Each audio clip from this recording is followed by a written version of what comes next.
வணக்கம். தற்போதைய நேரத்திற்கான தலைப்புச் செய்திகளை பார்க்கலாம். கொளத்தூர் தொகுதியில் சமத்துவ பொங்கலை கொண்டாடினார் முதலமைச்சர் மு.க.ஸ்டாலின். பொங்கல்தான் தமிழர்களின் திருநாள் என்று பெரியார் சொன்னதை சுட்டிக்காட்டி பேச்சு. மதுரை மாவட்டத்தில் ஜல்லிக்கட்டுக்கான ஏற்பாடுகள் மும்முரம். வாடிவாசலை புதுப்பித்து பார்வையாளர் மாடம் அமைப்பு.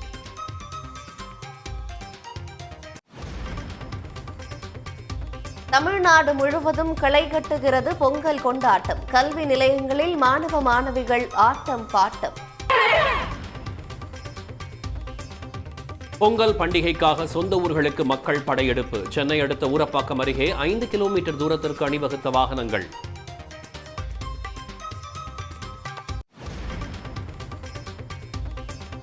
ஈரோடு கிழக்கு இடைத்தேர்தலில் திமுக சார்பில் சந்திரகுமார் போட்டி. அதிமுக தேமுதிக இடைத்தேர்தலை புறக்கணிப்பதாக அறிவிப்பு.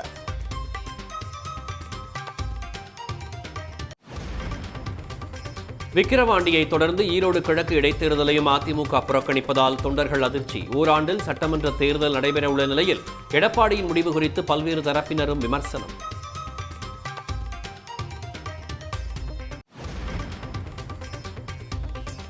ஆளுநர் உரை மீதான விவாதத்திற்கு பதிலளித்த முதலமைச்சர் மு.க.ஸ்டாலின் உரை. திட்டமிட்டு ஆளுநர் விதிமீறலில் ஈடுபடுவதாக சட்டப்பேரவையில் குற்றச்சாட்டு.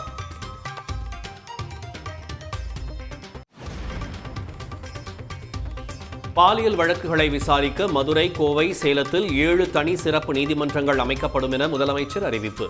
சென்னை, மதுரை, கோவை உள்ளிட்ட பகுதிகளில் 3750 கோடியில் சாலை பணிகள் மேற்கொள்ளப்படும் எனவும் அறிவித்தார்.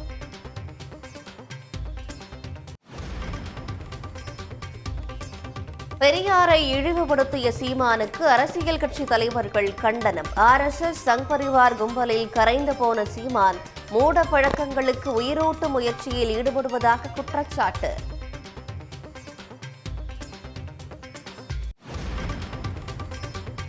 மதுரை தூத்துக்குடி ரயில்வே திட்டத்தை நிறைவேற்ற ஒன்றிய அரசுக்கு அமைச்சர் சிவசங்கர் கடிதம். திட்டத்தை கைவிடுமாறு தமிழ்நாடு அரசு ஒருபோதும் கூறியதில்லை என்றும் விளக்கம்.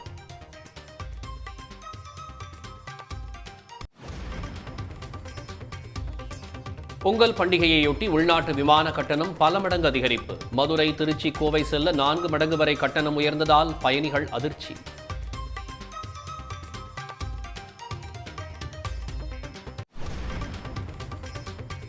உத்தரப்பிரதேச மாநிலம் கன்னூஜ் ரயில் நிலையத்தில் கட்டுமான பணியின் போது விபத்து. இடிபாடுகளில் 35 தொழிலாளர்கள் சிக்கிக் கொண்டதால் பரபரப்பு.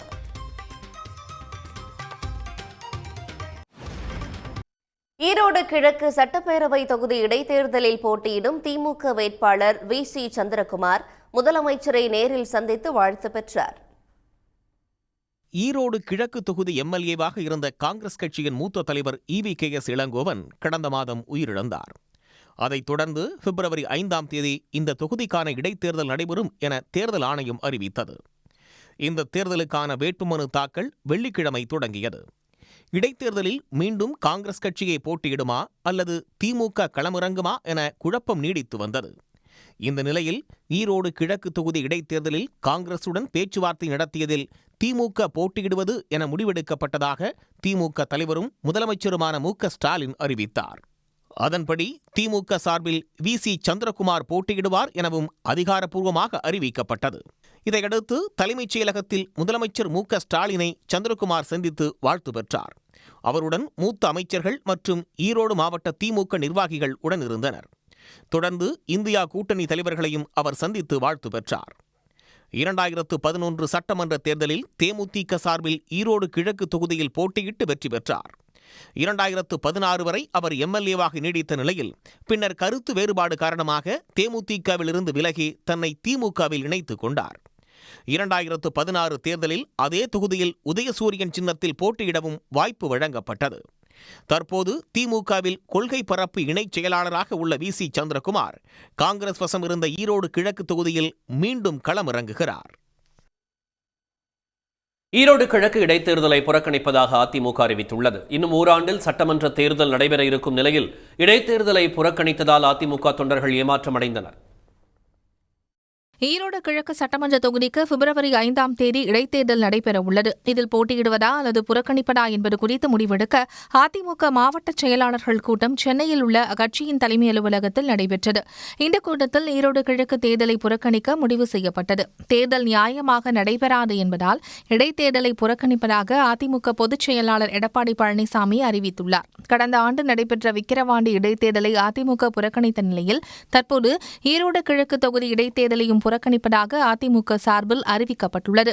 கடந்த ஆண்டு நடைபெற்ற ஈரோடு இடைத்தேர்தலில் பாஜக ஆதரவோடு போட்டியிட்ட அதிமுக 66,233 வாக்குகள் வித்தியாசத்தில் தோல்வியடைந்தது. இதில் திமுக கூட்டணியில் இருந்த காங்கிரஸ் வேட்பாளர் EVKS இளங்கோவனுக்கு 64.58% வாக்குகள் கிடைத்த நிலையில் அதிமுகவுக்கு வெறும் 25.75% வாக்குகள் மட்டுமே கிடைத்தது. இன்னும் ஓராண்டில் சட்டமன்ற தேர்தல் நடைபெறவுள்ள நிலையில் இடைத்தேர்தலை புறக்கணித்ததால் அதிமுக தொண்டர்கள் ஏமாற்றமடைந்துள்ளனர். இதேபோன்று தேமுதிகவும் ஈரோடு கிழக்கு இடைத்தேர்தலை புறக்கணிப்பதாக அறிவித்துள்ளது. இதுவரை தமிழ்நாடு தேர்தலில் நடக்காத ஒரு தேர்தலாக கடந்த முறை ஈரோடு கிழக்கு இடைத்தேர்தல் நடந்ததால் இந்த முறை தேர்தலை புறக்கணிப்பதாக அக்கட்சி அறிவித்துள்ளது. கடந்த ஈரோடு கிழக்கு இடைத்தேர்தலில் தேமுதிக சார்பில் போட்டியிட்ட வேட்பாளருக்கு 1432 வாக்குகள் மட்டுமே கிடைத்தன. தேமுதிக கடந்த முறை 1% கூட வாக்கு பெற முடியாத நிலையில் இந்த முறை ஈரோடு கிழக்கு தொகுதி இடைத்தேர்தலை புறக்கணித்துள்ளது குறிப்பிடத்தக்கது.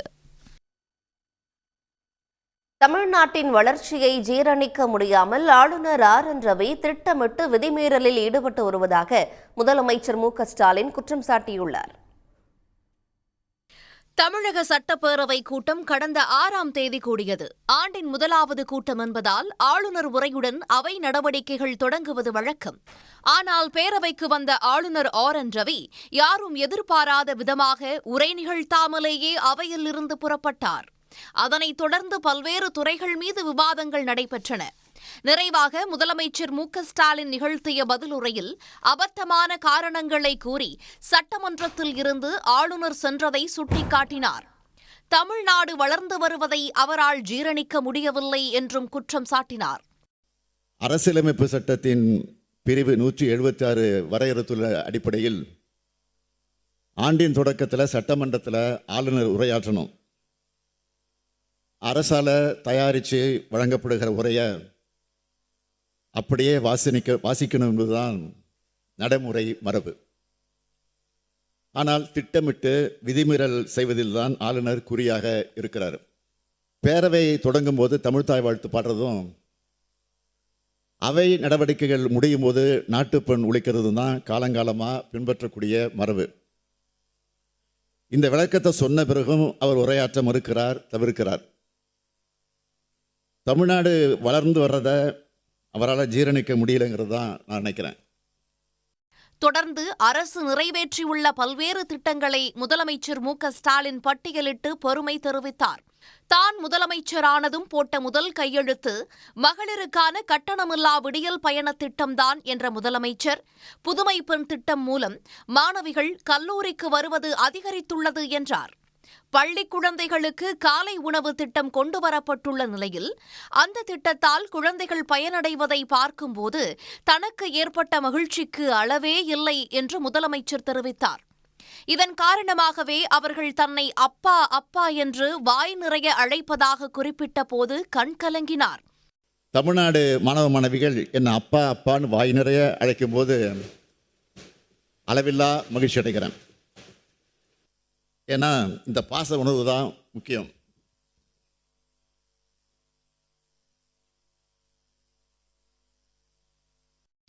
அனைத்து துறை வளர்ச்சி, அனைத்து மக்களின் வளர்ச்சி, அனைத்து மாவட்ட வளர்ச்சி என்பதுதான் திராவிட மாடல் ஆட்சி என்ற முதலமைச்சர் ஸ்டாலின் திராவிட மாடல் என்று கூறினாலே ஒரு சிலருக்கு வயிறு எரிகிறது என்று சாடினார். தொழிலாளர்களுக்கு அதிக வேலைவாய்ப்புகளை வழங்குவதில் இந்தியாவிலேயே தமிழகம் முதலிடத்தை பெற்றுள்ளது என்றும் முதலமைச்சர் கூறினார். திராவிட கருத்தியல் கொள்கையால தான் தமிழ்நாடு இன்று வளர்ந்த மாநிலமாக இருக்கு. தமிழ்நாடு இந்திய நாட்டினுடைய 2வது வளர்ந்த பொருளாதார மாநிலமாக இருக்கு. தேசிய மொத்த உள்நாட்டு உற்பத்தியில் 5.4 விழுக்காடாக இருந்த தமிழ்நாட்டின் பங்கு கடந்த 4 ஆண்டுகளில் 9.21 விழுக்காடாக உயர்ந்திருக்கு. பொருளாதார குறியீடுகள் அனைத்திலும் தமிழ்நாடு வளர்ச்சியை எட்டியிருக்கு.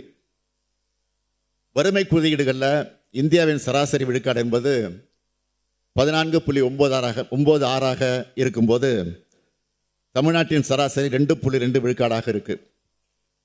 பட்டினிச்சாவு இல்லாத மாநிலங்கள் பட்டியலில் தமிழ்நாடு இடம்பெற்றிருக்கு. 6வது முறையாக இந்த ஆட்சி அமையும் போது இது விடியல் ஆட்சியாக அமையும் என கூறியதை நினைவு கூர்ந்த முதலமைச்சர் 7வது முறையாகவும் திமுக ஆட்சி அமைக்கும் என்று உறுதி கூறினார்.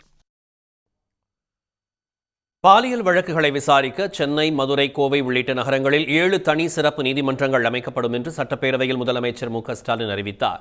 சட்டப்பேரவையில் ஆளுநர் உரை மீதான விவாதத்தில் பதிலளித்து பேசிய முதலமைச்சர் மு.க.ஸ்டாலின், தமிழ்நாட்டில் காவல்துறை சுதந்திரமாக செயல்படுவதாகவும் ரவுடிகள் மீது தயவு தாட்சண்யமின்றி நடவடிக்கை எடுக்கப்பட்டு வருவதாகவும் தெரிவித்தார். இதனால் குற்றங்கள் பெருமளவில் குறைந்திருப்பதாகவும் அவர் குறிப்பிட்டார்.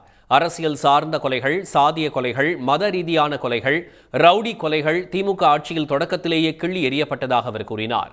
தமிழ்நாட்டில் திமுக ஆட்சிக்கு வந்த பின்பு சுமார் 1 லட்சம் போராட்டங்களுக்கு அனுமதி அளிக்கப்பட்டதாகவும் பதிலளித்த முதலமைச்சர் மு.க.ஸ்டாலின், இந்தியாவிலேயே பாதுகாப்பு மிக்க முதன்மை மாநிலமாக தமிழ்நாடு விளங்குவதாகவும் பெருமிதம் தெரிவித்தார்.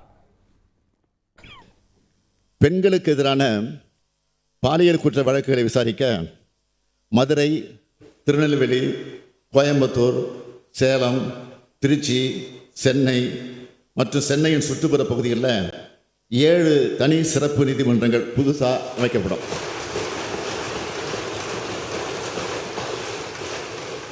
இத்தகைய குற்றங்கள் தொடர்பான வழக்குகளை விரைந்து முடிக்க மாவட்டந்தோறும் கூடுதல் காவல் கண்காணிப்பாளர் தலைமையில் சிறப்பு குழு அமைக்கப்படும். பாலியல் குற்றங்களில் தண்டனை பெற்று சிறையில் இருக்கிற கைதிகளுக்கு முன்விடுதலை கிடைக்காத வகையில் தமிழ்நாடு சிறைத்துறை விதிகள் திருத்தம் செய்யப்படும். அதிமுகவினர் பேரவைக்கு கருப்பு சட்டை அணிந்து வந்தது நகைப்புக்குரியது என முதலமைச்சர் மு.க.ஸ்டாலின் தெரிவித்தார். பேரவையை அவமதித்த ஆளுநரை கண்டித்தும், நிவாரண நிதி தர மறுக்கும் ஒன்றிய அரசை கண்டித்தும், பாசிச கல்விக் கொள்கையை கண்டித்தும் கருப்பு சட்டை அணியும் துணிச்சல் அதிமுகவுக்கு உள்ளதா எனவும் சாடினார். மேலும் டங்ஸ்டன் விவகாரத்தில் மக்களை குழப்பி குளிர் காய்வதா எனவும் அவர் கேள்வி எழுப்பினார். மீண்டும் மீண்டும் டங்ஸ்டன் பற்றி கிளப்பி மதுரை மக்களை குழப்ப பார்க்குறாங்க. கனிம வளங்கள் விஷயத்தில் மாநில உரிமையை ஒன்றிய அரசு பறிக்கிற சட்டத்தை ஆதரித்து டங்ஸ்டன் சுரங்க இடத்துக்கு வழிவகுத்து துரோகம் செஞ்சது அதிமுக தான். ஆனால் நாங்கள் இந்த சட்டத்தை நாடாளுமன்றத்தில் எதிர்த்தோம், சட்டமன்றத்திலையும். நீங்கள் பேசி முதலமைச்சர் பேசி முடிக்கட்டு சட்டமன்றத்தில் சொல்லியிருக்கிறேன். நான் முதலமைச்சராக இருக்கிற வரை இந்த திட்டம் வராது என்று தெளிவாக சொல்லியிருக்கிறேன்.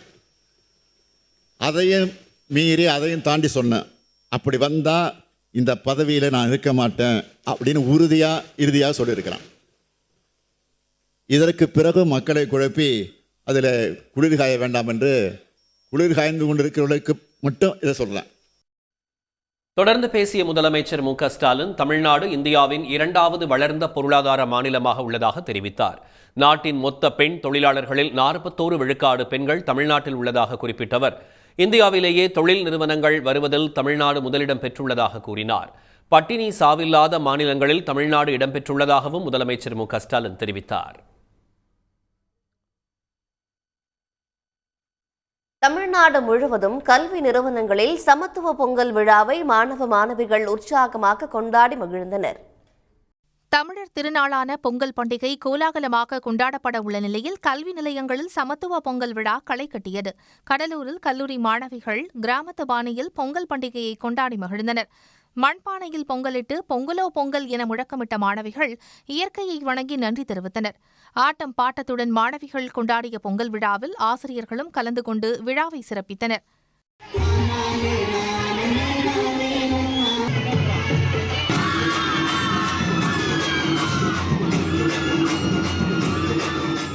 திருநெல்வேலி ராணி அண்ணா அரசு மகளிர் கல்லூரியில் மாணவிகள் கொண்டாடிய பொங்கல் திருவிழா களை கட்டியது. கல்லூரியில் செயல்படும் 17 துறைகள் சார்பில் 17 புதுப்பானையில் புத்தரிசியிட்டு பொங்கலிட்டு மகிழ்ந்த மாணவிகள் ஆடிப்பாடி தமிழர் திருநாளை கொண்டாடினர்.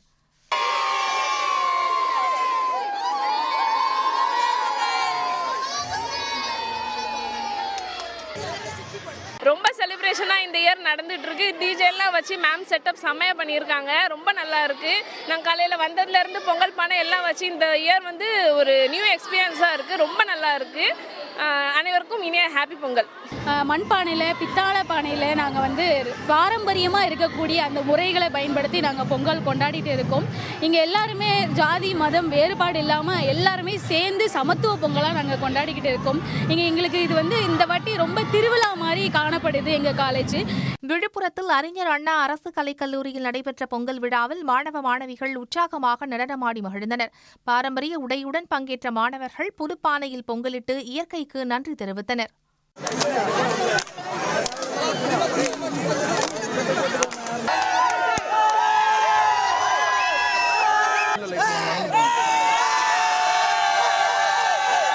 கல்லூரியில் பார்த்தீங்கன்னா ஒரு சமத்துவ பொங்கல் எல்லாருமே மாணவ மாணவிகள் எல்லாம் இந்த பாரம்பரிய உடைகள் அணிந்து வேட்டி சட்டியோடு அவர்கள் வருகிறார்கள். பிறகு இவர்கள் மாணவிகள் சேலைகளை வந்து கட்டிக்கொண்டு சிறப்பாக நடனம் இந்த பொங்கலாம் சிறப்பாக பண்ணியிருக்காங்க.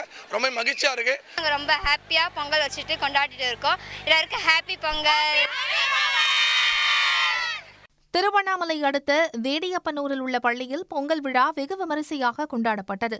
மாணவர்கள் சிலம்பம் சுற்றி தங்கள் திறமைகளை வெளிப்படுத்தினர். அதேபோல வெளிநாட்டினரும் தங்கள் கண்களில் துணி கட்டிக்கொண்டு உரியடித்து மகிழ்ந்தனர். குறிப்பாக புதுப்பானையில் பொங்கல் பொங்கி வழிந்த போது வெளிநாட்டினர் பாரம்பரிய உடையுடன் குலவையிட்டது பரவசத்தை ஏற்படுத்தியது.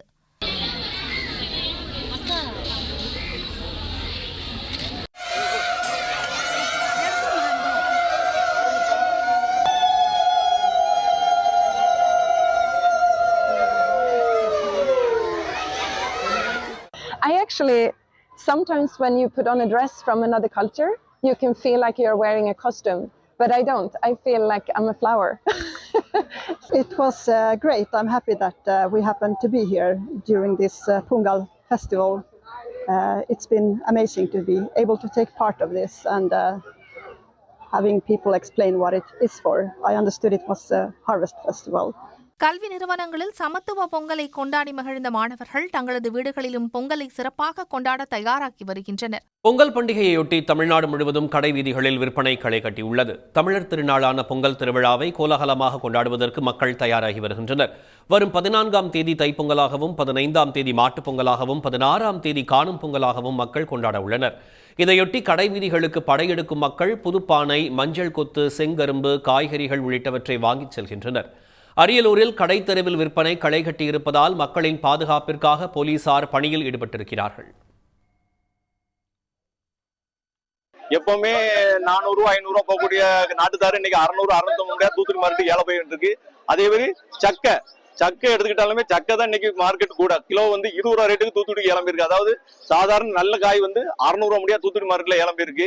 மேலும் கற்பூரவள்ளி ஆந்திரால இருந்து வந்திருக்கு. அங்கேயும் வந்து சரக்குகள் வந்து சரக்கு தட்டுப்பாடு காரணத்தால அங்கேயும் சரக்குகள் ரொம்ப கம்மியா தான் வந்திருக்கு. அதனால அங்க உள்ள கற்பூரவள்ளியும் இன்னைக்கு 700 ரூபா 800 ரூபா தூத்துக்குடி மார்க்கெட் இருக்கு. மேலும் ஈரோடு, சத்தியமங்கலம், தேனியில இருந்து செவ்வாழை கொண்டு வந்திருக்காங்க. செவ்வாழை எப்பவுமே 1000 1100 ரூபா போட்டு செவ்வாழை இன்னைக்கு 1700 ரூபா 1800 ரூபா முடியா, அதாவது கிலோ 90 ரூபா ரேட்டுக்கு தூத்துக்குடி மார்க்கெட்ல ஏலம் இருக்கு.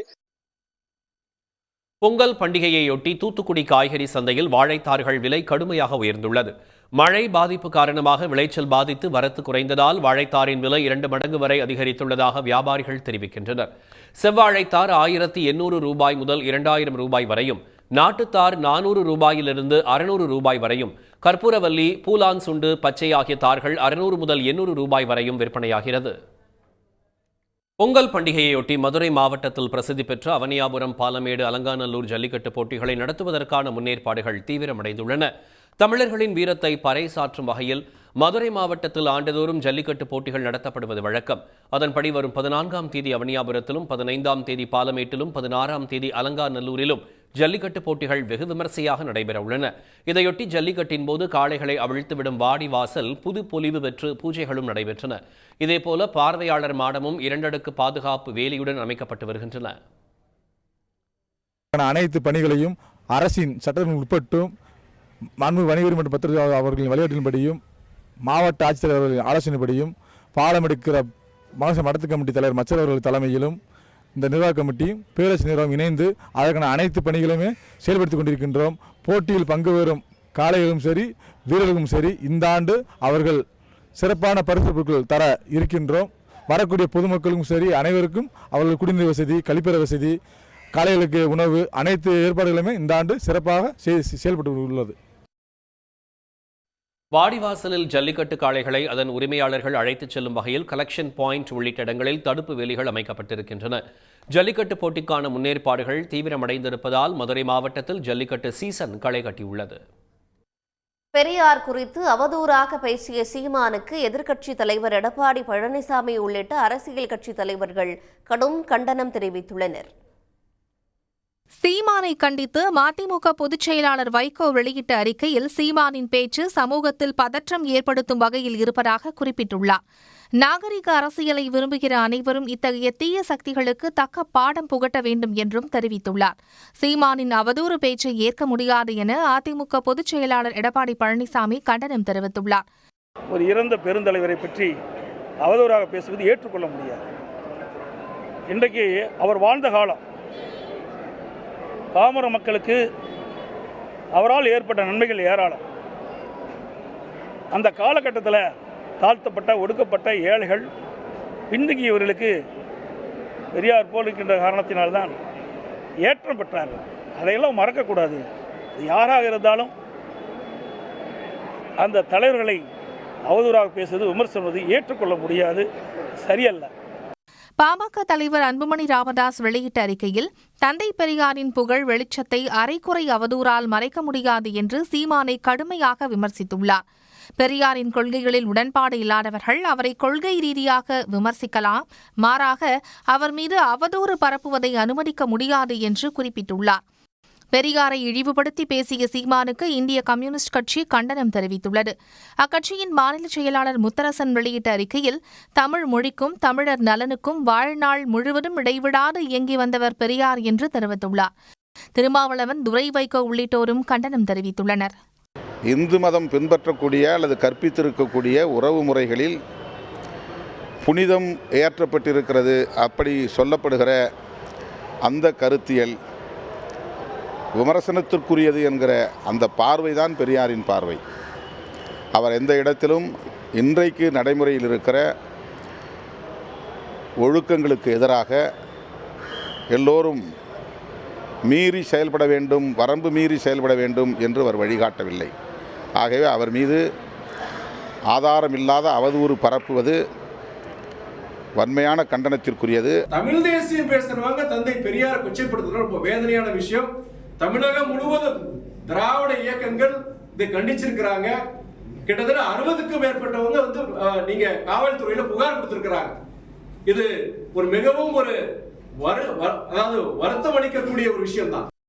தமிழ் தேசிய கூட்டணி இயக்கங்கள் சார்பில் சென்னையில் செய்தியாளர்களை சந்தித்த திருமுருகன் காந்தி உள்ளிட்டோர் விரைவில் சீமான் வீட்டை முற்றுகையிட உள்ளதாக அறிவித்தனர்.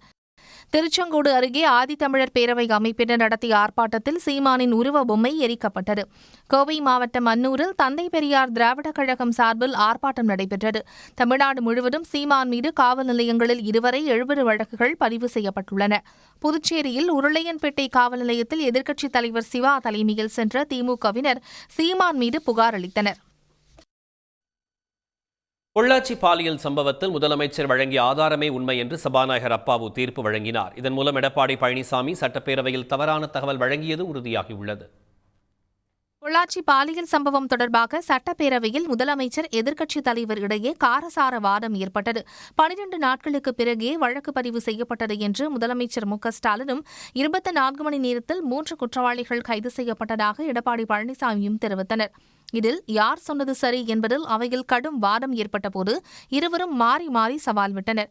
பொள்ளாச்சி பாலியல் சம்பவத்தில் 12 நாட்களுக்கு பிறகே வழக்கு பதிவு செய்யப்பட்டதை நிரூபிப்பதாக சவால் விடுத்த முதலமைச்சர் மு.க.ஸ்டாலின் அதற்கான ஆவணங்களை சபாநாயகரிடம் வழங்கினார். இதேபோல எதிர்க்கட்சித் தலைவர் எடப்பாடி பழனிசாமியும் ஆவணங்களை சமர்ப்பித்திருந்தார். இருதரப்பு ஆவணங்களையும் ஆய்வு செய்த பின்னர் சபாநாயகர் அப்பாவு தீர்ப்பு வழங்கினார். பொள்ளாச்சி பாலியல் வழக்கு தொடர்பாக முதலமைச்சர் கூறிய அனைத்தும் உண்மை என்பது ஆதாரங்கள் மூலம் தெரிய வந்திருப்பதாக அவர் தெரிவித்தார். ஒவ்வொரு இரண்டையும் ஆய்வு செய்ததில் நம்முடைய மாண்புமிகு முதலமைச்சர் சொன்ன உண்மைகள் அப்படியே இருந்தது. சம்பவம் 12ஆம் தேதி நடந்தது, 24ஆம் தேதி எஃப்ஐஆர் போடப்பட்டது. அதே போல் அவர்களும் ஒரு எஃப்ஐஆர் காப்பியை கொண்டு தந்தார்கள். அதையும் சரிபார்த்ததில் 12ஆம் தேதி சம்பவம் நடந்தது. வழக்கு 19ஆம் தேதி மாவட்ட காவல்துறை கண்காணிப்பாளர்களுடைய கவனத்திற்கு சென்றது. 24ஆம் தேதி வழக்கு பதிவு செய்யப்பட்டது. ஆகவே 24ஆம் தேதி கொடுத்து அன்றே வழக்கு பதிவு செய்யவில்லை. அதையும் புரிந்து கொண்டோம். சபாநாயகரின் இந்த தீர்ப்புக்கு அதிமுக எம்எல்ஏக்கள் கடுமையாக எதிர்ப்பை பதிவு செய்தனர். தன்னுடைய அறையில் வந்து இந்த விவகாரத்தை இத்தோடு முடித்துக் கொள்ளுங்கள் என்று கூறியதால் அதையே தீர்ப்பாக வழங்கியதாக சபாநாயகர் அப்பாவு தெரிவித்தார். பெரியார் குறித்து விமர்சனம் செய்பவர்களை பற்றி பேசி அவர்களுக்கு அடையாளம் தர விரும்பவில்லை என முதலமைச்சர் மு.க.ஸ்டாலின் காட்டமாக விமர்சித்துள்ளார். சென்னை கொளத்தூர் சட்டமன்ற தொகுதி அலுவலகத்தில் நடைபெற்ற பொங்கல் விழா கொண்டாட்டத்தில் முதலமைச்சர் மு.க.ஸ்டாலின் கலந்து கொண்டார். இதில் பாரம்பரிய முறைப்படி பொங்கல் வைத்து கொண்டாடப்பட்டது.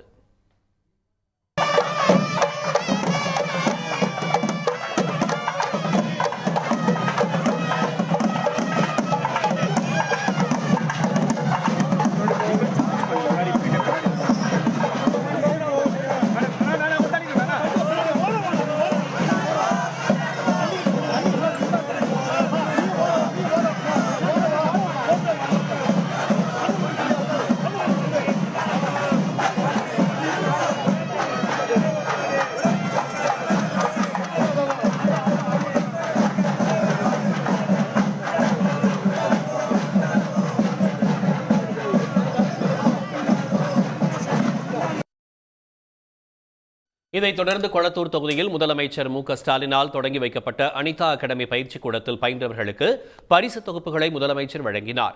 இதனைத் தொடர்ந்து பெரம்பூரில் உள்ள தனியார் பள்ளி வளாகத்தில் மக்களுக்கு பொங்கல் பரிசு வழங்கும் நிகழ்ச்சியில் முதலமைச்சர் மு.க.ஸ்டாலின் கலந்து கொண்டார். அப்போது மேடையில் பேசிய முதலமைச்சர், தமிழர்களுக்கு என்று விழா ஒன்று உண்டென்றால் அது பொங்கல் விழாதான் என்றார். தந்தை பெரியாரே சொல்லியிருக்கிறார். ஈரோட்டு சிங்கம் பகுத்தறி புகழும் தந்தை பெரியார் அவர்கள் இன்னைக்கு யாரோ பெரியாரை பற்றி பேசிக்கிட்டு இருக்கானுங்க.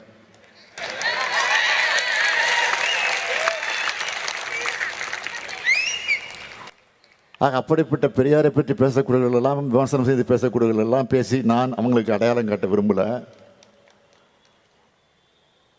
ஆனால் ஈரோட்டு சிங்க தந்தை பெரியார் அவர்கள், பகுத்தறி புகழ் தந்தை பெரியார் அவர்கள் தன்னுடைய உயிர் பிரிகிற கடைசி நிமிடம் வரையில் தமிழுக்காக, தமிழ் இனத்திற்காக, தமிழ் சமுதாயத்திற்காக, மனித உரிமைக்காக, அதுவும் குறிப்பாக பெண்களுடைய உரிமைகளுக்காக போராடியவர், வாதாடியவர் தந்தை பெரியார் அவர்கள். அவரே சொல்லி தமிழர்களுக்குன்னு விழா இருக்குன்னா அது பொங்கல் விழா தான் அப்படின்னு தெளிவாக சொல்லியிருக்கிறார். இதன் பின்பு பொதுமக்களுக்கு பொங்கல் பரிசு தொகுப்புகளை முதலமைச்சர் வழங்கினார். நிகழ்ச்சி முடிந்த பின் முதலமைச்சருடன் பொதுமக்கள் செல்ஃபி எடுத்துக் கொண்டனர்.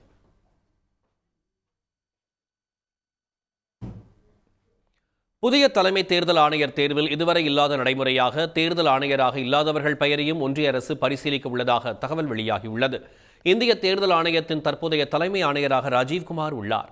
இவரது பதவிக்காலம் பிப்ரவரி 18ஆம் தேதியுடன் நிறைவடைகிறது. தலைமை தேர்தல் ஆணையரை தேர்வு செய்வதற்கான பழைய நடைமுறையின்படி தற்போது 2ஆம் நிலையில் உள்ள தேர்தல் ஆணையர் கியானேஷ்குமார் தேர்வு செய்யப்பட வேண்டும். ஆனால் கடந்த ஆண்டு இயற்றப்பட்ட புதிய சட்டத்தின்படி முன்னாள் செயலர் தகுதியில் உள்ள யாரேனும் ஒருவரோ அல்லது வெளியில் உள்ள பொது நபரோ கூட தலைமை தேர்தல் ஆணையராக தேர்வாக முடியும்.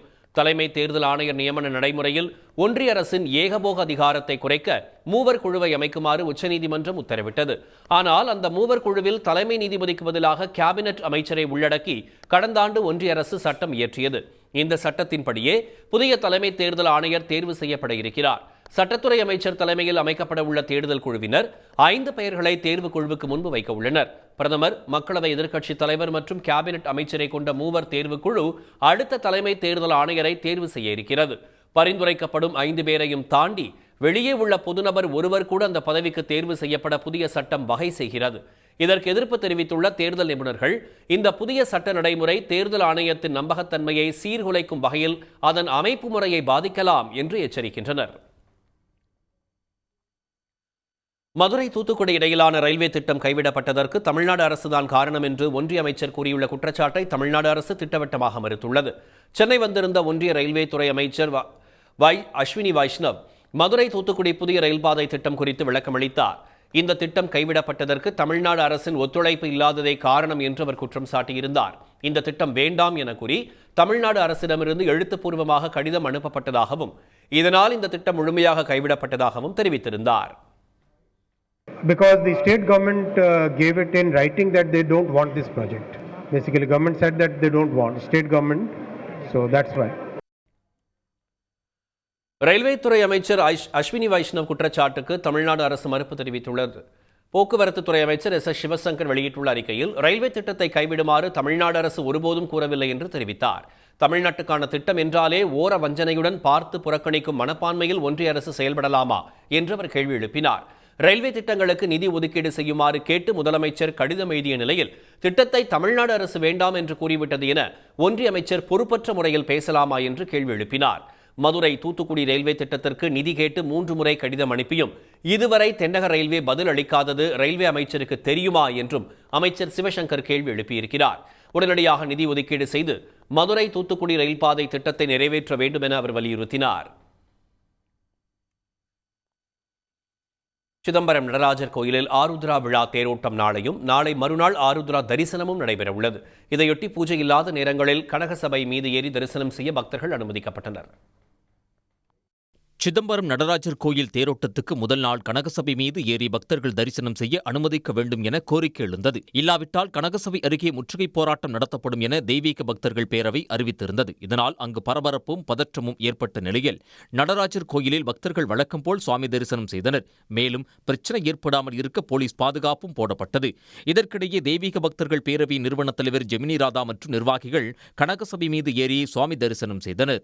அரசாணையை மதித்து பொது தீட்சர்கள் அனைத்து பக்தர்களையும் கனகசபை மீதேறி சுவாமி தரிசனத்திற்கு பூரண மகிழ்ச்சியோடு ஒத்துழைப்பு தந்தார்கள். இதுபோன்று ஒவ்வொரு ஆண்டும் மார்கழி ஆணி திருமஞ்சனத்தை முன்னிட்டு பொது தீட்சர்களும் பக்தர்களும் அரசோடு ஒன்றிணைந்து எப்பொழுது போல பக்தர்கள் மகிழ்ச்சியாக கனகசபை மீதேறி சாமி தரிசனம் செய்து வருவதற்கு பொது தீட்சர்கள் முழு பூரண ஒத்துழைப்பு வழங்க வேண்டும். மேலும் கனகசபை மீது ஏற பக்தர்கள் அனுமதிக்கப்படுகிறார்களா, பக்தர்கள் இடையூறின்றி சுவாமி தரிசனம் செய்கிறார்களா என்பதை இந்து சமய அறநிலையத்துறையின் கடலூர் மாவட்ட உதவி ஆணையர் சந்திரன் தலைமையில் அதிகாரிகள் கண்காணித்து வருகின்றனர். கனகசபைக்கு அருகே வீடியோ கேமராவை வைத்து கனகசபை மீது ஏறி தரிசனம் செய்பவர்களை வீடியோ காட்சிகளாகவும் பதிவு செய்து வருகின்றனர். நீட் தேர்வு விலக்கு விவகாரத்தில் மக்களை திமுக ஏமாற்றுவதாக கூறும் தமிழக வெற்றிக் கழக தலைவர் விஜய் நீட் தேர்வை ரத்து செய்யும் அதிகாரம் கொண்ட ஒன்றிய அரசை நோக்கி கேள்வி எழுப்பாதது ஏன் என அரசியல் தலைவர்கள் கேள்வி எழுப்பியுள்ளனர். அதாவது நீட் தேர்வு என்பது ஏதோ இன்னைக்கு புதுசாக வந்ததில் அது ஒரு நீண்ட மிகப்பெரிய போராட்டம். தமிழ்நாடு மக்கள் முழுவதற்கும் தெரியும். நீட் தேர்வு வந்த போதே அதை முத்தமிழறிஞர் தலைவர் கலைஞர் அவர்கள் தடுத்து நிறுத்தினார்கள். தலைவர் கலைஞருக்கு பிறகு மறைந்த அம்மையார் ஜெயலலிதா அவர்கள் முதலமைச்சராக இருந்த பொழுதும் தடுத்து நிறுத்தப்பட்டது. அதற்கு பிறகு வந்த ஓபிஎஸ் எடப்பாடி தலைமையிலான அதிமுக ஆட்சியில் தான் அந்த நீட் நடைமுறைக்கு வந்தது. ஒன்றிய அரசு கொண்டு வந்திருக்கின்ற இந்த சட்டம் என்பது. எனவே இது சட்டம் புரிந்தால்தான், நாட்டு நடைமுறை புரிந்தால்தான், அரசு நடைமுறை புரிந்தால்தான் பேச முடியும். இது சினிமாவில் யாரோ எழுதி கொடுக்குற பஞ்சு டயலாக் பேசுகின்ற சூழல் கிடையாது. இது ஒரு அரசு நடைமுறை. தேர்தல் நேரத்தில் திராவிட முன்னேற்றக் கழகம் நீட் தேர்வை ரத்து செய்வதற்குரிய அனைத்து முயற்சிகளையும் மேற்கொள்வோம் என்ற வாக்குறுதியை தந்தார்கள். ஒரு முறைக்கு 2 முறை சட்டமன்றத்திலே மசோதா நிறைவேற்றி அனுப்பியும் இந்திய ஒன்றிய அரசு அதை ஏற்கவில்லை. ஆகவே இதற்கு முட்டுக்கட்டையாக இருப்பது அல்லது எதிராக இருப்பது இந்திய ஒன்றிய அரசுதான் என்பதை அவர் தவேக தலைவர் அறிந்திருக்கிறாரா என்று தெரியவில்லை. இந்திய ஒன்றிய அரசுக்கு எதிராக கேள்வி எழுப்ப வேண்டும் என்பதுதான் முறை. தமிழ்நாடு அரசை பொறுத்தவரையில் தன்னுடைய கடமையை செய்திருக்கிறது. அன்பு சகோதரர் விஜய் அவர்கள் இந்த கேள்வியை எத்தனை காலம்தான் ஏமாற்றுவா இந்த நாட்டிலே என்ற பாடலை மோடியை பார்த்து பாட வேண்டும், ஒன்றிய அரசை பார்த்து கேட்க வேண்டும். பாடலை அவர்களை பார்த்து பாடாமல் இந்த பக்கம் பாடுவது தான் சரியில்லை என்று சொல்லுகிறோம். அன்பு சகோதரர் விஜய் அவர்கள் மோடியை பார்த்து பாட வேண்டிய பாடலை தமிழ்நாட்டு மக்கள் நலனுக்கு எதிராக இந்த பக்கம் பார்த்து பாடுவது தான் சரியில்லை என்று சொல்லுகிறோம். மதுரை டங்ஸ்டன் சுரங்கம் விவகாரத்தில் பாஜக மாநில தலைவர் அண்ணாமலையின் இரட்டை வேடம் அம்பலமாகியுள்ளது. டங்ஸ்டன் சுரங்கத்தால் வளர்ச்சி பெருகும் என கடந்த மாதம் கோவையில் பேசிய அண்ணாமலை தற்போது அந்த திட்டம் வராது என மதுரையில் மாற்றி பேசியிருக்கிறார். டங்ஸ்டன் மதுரையில் எடுத்தா கண்டிப்பாக 10 பிரச்சனைகள் அதில் இருக்கு, இல்லைன்னு அது சொல்லவே இல்லைங்க. கண்டிப்பாக இருக்கு. மக்கள் வெளியே போகணும், அந்த 20 ஸ்கொயர் கிலோமீட்டருக்குள் நீங்கள் டங்ஸ்டன் எடுக்கணும். அது ஒரு முக்கியமான ஒரு மெட்டீரியல் நமக்கு வேணும். கண்டிப்பாக அதில் நல்லதும் இருக்குது. ஏன்னா நம்ம யாரு மேலே டிபெண்ட் ஆகாமல் இருக்கும். அதில் வேலை வாய்ப்பு இத்தனை பேத்துக்கு வருது, இதில் பிரச்சனையானாலும் இத்தனை பேத்துக்கு வேலை வாய்ப்பு கிடைக்குது. சுகாதாரம், சுற்றுச்சூழல் பிரச்சனை இந்த மாதிரி கையாளுறாங்க. மத்திய அரசு அதிகாரிகள் நீங்கள் வந்து சொல்லுங்கள், கிராம சபையில் வந்து எங்கிட்ட சொல்லுங்கள், என்ன பிரச்சனை நீங்கள் சொல்லுங்கள், எவ்வளோ இன்வெஸ்ட்மெண்ட் வரும், அதனால் அதை சுற்றி எந்த விதமான தொழிற்சாலைகள் வரும் சொல்லுங்கள். இதெல்லாம் கிடையாதுங்க. ஒரே வார்த்தை எதிர்ப்பு. எந்த காரணத்திற்கும் இந்த பகுதியில மத்திய அரசினுடைய டங்ஸ்டன் இந்த கனிமத்தை எடுப்பதற்கான டெண்டர் எந்த காரணத்திற்கும் இங்கே வராதுதான். மத்திய அமைச்சர், சுரங்கத்தினுடைய அமைச்சர் திரு கிஷன் ரெட்டி அவர்கள் அவங்களே அறிவிக்க போறாங்க, இங்கே எந்த காரணத்திற்கும் இந்த 4929 ஏக்கர்ல இந்த டங்ஸ்டன் இதற்கான இது வராதுன்னு அவங்க சொல்லுவாங்க.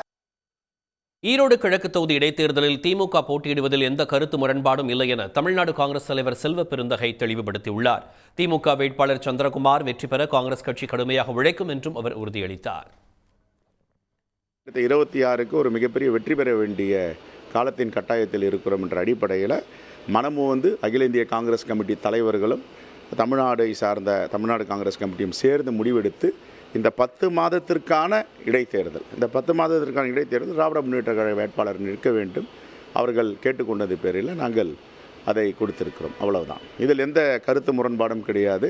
மகிழ்ச்சியோடு எங்களுடைய இந்தியா கூட்டணி திராவிட முன்னேற்ற கழகத்தின் வெற்றி வேட்பாளர் களத்தில் திரு சந்திரகுமார் இருக்கிறார். அவரை வெற்றி பெறுவதற்கு அல்லும் பகலும் காங்கிரஸ் பேரியக்க தொண்டர்கள் உழைத்து வெற்றி பெற வைப்பார்கள். உடனுக்குடன் செய்திகளை தெரிந்து கொள்ள சன் நியூஸ் பெல் ஐகானை கிளிக் பண்ணுங்க.